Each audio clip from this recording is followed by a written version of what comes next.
So this section is about the setting or the environment that you're in for your psychedelic journey. A lot of people like to be outside for a psychedelic journey. They think that's more conducive to positive experiences, being closer to nature.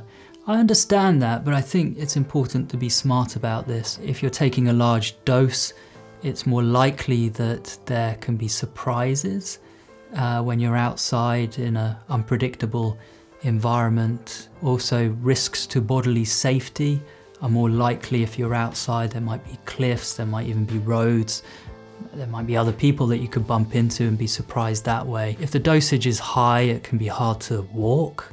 You might want to lie down, and generally speaking, if you're indoors and you're in a controlled environment, you can control that more easily. You can have a sofa to lie down on or your bed. So I'm going to argue that on balance, I think it's safer and more reliable to be in an indoors controlled setting for your psychedelic journey. I'm going to describe to you now some of the features that we have in the environment for a psychedelic journey, the way that we tend to do things in a research context.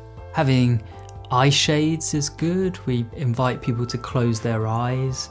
That way the imagery that can play out can be appreciated more easily rather than with eyes open, being distracted by the external world. We also have blankets for keeping people warm, cushions, anything that promotes a sense of comfort. It seems to work best if people can lie down. They're comfortable in doing that, so something like a bed or a reclining chair that's particularly comfortable. Scent, if you're to use scent, then use it with some skill.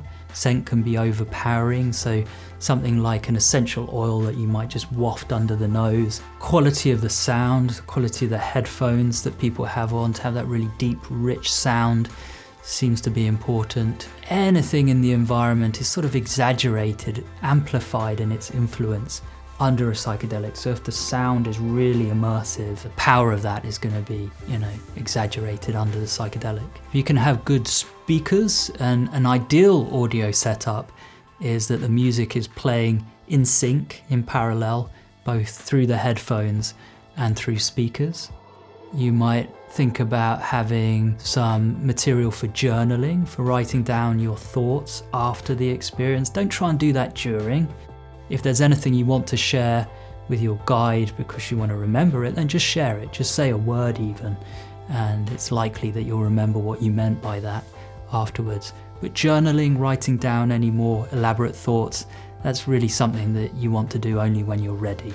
But to have the material there at hand so that you can do that as you're coming down from the experience is a good idea. Similarly, if you can have some material for artistic expression, some drawing, some painting. It's nice to have some fruit around, some bananas perhaps, maybe a granola bar for a longer session just to keep sugar levels up, keep some energy in the body. It's quite common that people feel nauseous under psychedelics, particularly ayahuasca. It's almost encouraged and more like the rule rather than the exception that people feel nauseous and vomit under ayahuasca. It's sometimes framed in a way as sort of purifying, purging, getting out bad stuff, releasing bad energy and material. People get nauseous and sometimes even want to vomit on mushrooms as well. To have just a bowl ready for either spitting into or vomiting into is a good idea. If you feel some nausea coming on, dive into it like diving into a wave, in and through.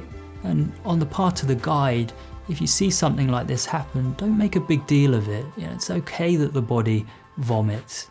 The body can be safe even if some vomiting occurs. You might also think about how you're going to use the toilet, where it is, and perhaps have a rule that you won't lock the door just in case your guide is going to get worried about you if you're in the toilet and the door's locked. So just laying those rules and plans out ahead of time is a good idea. The way that we do the lighting during a psychedelic journey is to keep it low. In some traditions, the journeys are done at night in pitch black darkness. That seems to promote the visions and allow them to register more easily But even without the eye shades, if the lighting can be soft and low, that seems to be a better setup.